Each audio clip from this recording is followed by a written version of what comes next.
Allahu ahad, Allahus samad, lam yalid wa lam yulad, wa lam yakul lahu kufuwan ahad.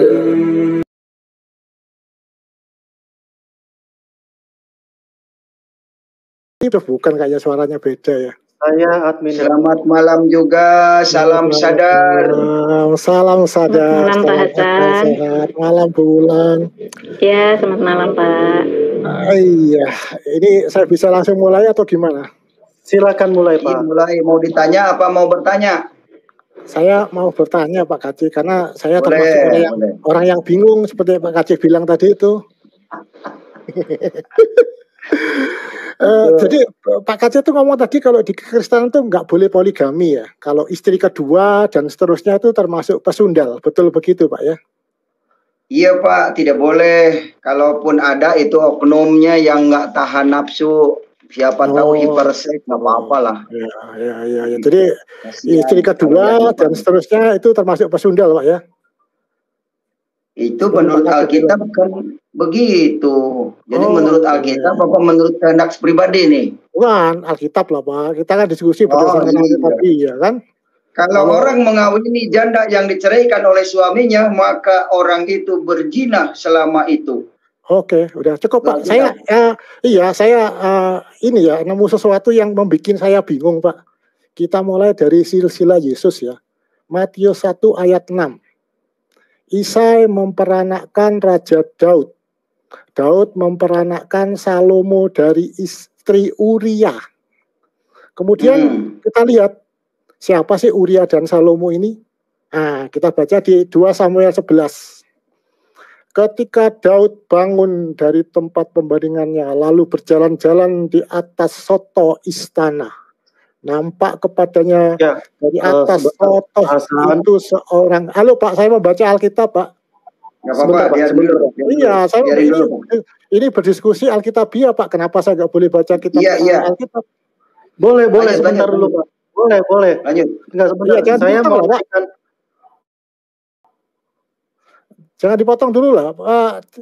Sama Pak Kaci aja. Anda kok meremehkan Pak Kaci sih, mau naikkan orang Kristen lagi? Pak Kaci ini hebat kan berdasarkan kitab. Simpel-simpel aja, jangan dakwah. Kan Bapak mau bertanya. Bertanya betul. Kemudian seorang perempuan sedang mandi. Perempuan itu sangat elok rupanya. Lalu Daud menyuruh orang bertanya tentang perempuan itu, dan orang itu berkata, itu adalah Batseba binti Eliam, istri Uria orang Het itu. Sesudah itu Daud menyuruh orang mengambil dia. Perempuan itu datang kepadanya lalu tidur dengan perempuan itu yang baru selesai membersihkan kenajisannya. Kemudian pulanglah perempuan itu ke rumahnya. Lalu mengandunglah perempuan itu dan disuruhnya orang memberitahukan kepada Daud. Demikian aku mengandung. Nah, sekarang Daud berharap Uria ini mati di medan perang. Sebagaimana ayat berikut Pak, 2 Samuel 11. Dituliskanlah dalam surat itu demikian. Tempatkanlah Uria di barisan depan dalam. Nggak usah dibaca, paham saya Pak. Cuman Bapak. Iya, akhirnya Uria meninggal. Akhirnya Uria meninggal dan istrinya pun berduka. Kemudian akhirnya Daud menikah dengan Batseba tersebut. Ada di ayat 2 Samuel 11. Kemudian Bapak bingung dengan itu Pak ya? Belum selesai Pak. Kemudian lahirlah. Bapak bingung dengan ayat itu? Belum Pak. Kemudian lahirlah putra Daud, 2 Samuel 12. Di ayat 24-nya, kemudian Daud menghibur hati Batseba istrinya, ia menghampiri perempuan itu dan tidur dengannya, dan perempuan itu melahirkan seorang anak laki-laki, lalu Daud memberi nama Salomo. Jadi kita tahu Pak ya, Salomo itu siapa, Uria itu siapa. Kemudian pertanyaannya gini, ini bukan pertanyaan sih, apakah ibunda Salomo adalah istri pertama Daud? Ternyata bukan, karena Daud ini udah punya istri yang lain, ada di 1 Samuel 18. Saya bacakan apa enggak? Intinya nggak usah ya. Daud itu, saya sudah tahu maksudnya. Ya, Batseba ini istri kedua, bukan istri pertama. Atau bahkan itu adalah istri orang lain, bukan istri orang lain. Pertanyaan saya, Bagaimana mungkin Kristen memperolok poligami, sedangkan Yesus yang dituhankan itu dilahirkan dari ibu hasil poligami, nenek moyangnya, Pak. Bahkan mantan istri orang tersebut adalah orang lain, istrinya orang lain yang direbut secara kejam. Kok bisa, Pak? Kok gimana ini Yesus kok dilahirkan dari istri kedua? Baik. Silakan, itu yang saya bingung, Pak. Silakan dijawab, Pak. Oh ya udah. Kalau memang Bapak sudah merasa bingung dengan ayat itu, saya ucapkan selamat, Anda sudah bingung.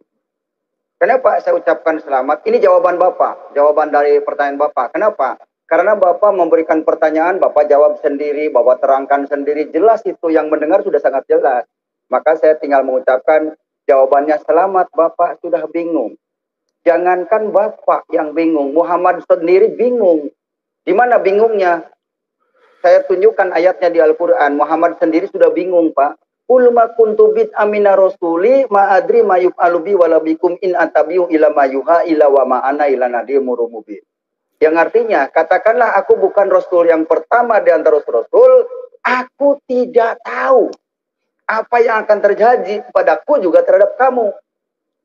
Jadi Nabi Muhammad sendiri bingung terhadap dirinya, apalagi terhadap Pak Hasan. Pasti kalau Pak Hasan bingung mengikuti Muhammad, Muhammad sendiri sudah bingung. Makanya kalau Anda supaya tidak bingung, jangan mengikuti ajaran yang membingungkan. Bapak setelah dibaptis baru mempelajari Alkitab, baru Anda akan paham. Sebagaimana Muhammad KC paham Alkitab. Itu jawabannya. Saya gini, Pak KC, Pak KC tadi bilang bahwa istri kedua itu pesundal. Tapi Yesus kok dilahirkan dari seorang pesundal? Itu yang saya bingung, Pak. Iya, kenapa Bapak bingung?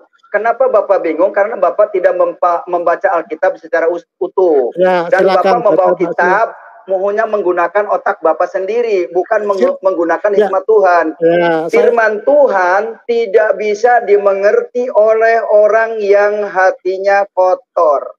Ya, Bapak kalau Bapak bersih, sudah bisa mensucikan hati, baru Bapak akan mengerti firman Tuhan.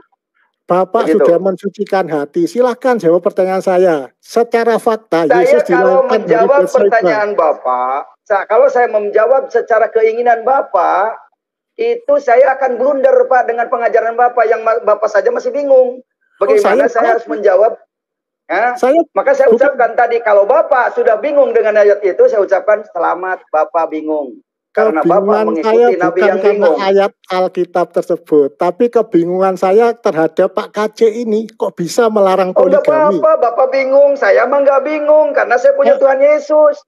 Loh, ya Tuhan Yesus sangat jelas tidak membingungkan. Kalau Muhammad bingung karena dia tidak tahu nasibnya surga atau neraka. Pak, ini jelas, banyak yang nonton. Silakan jelaskan. Iya, justru ini yang saya sampaikan ke publik.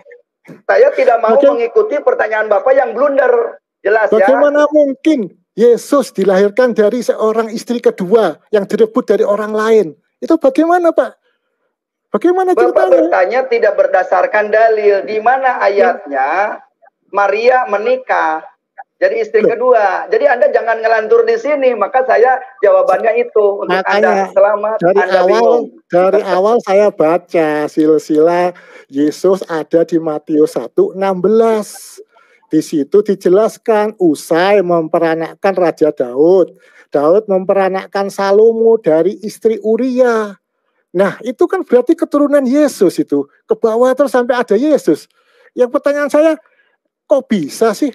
Kenapa Tuhan nggak memilih, kalau memang poligami dilarang, kenapa Tuhan nggak memilih istri pertama aja? Atau laki-laki yang nggak berpoligami? Jadi begini Pak Hasan, Bapak jangan ngatur Tuhan, itu rencana Tuhan, kehendak Tuhan. Kok Bapak yang ngatur? Itu keturunan sebab.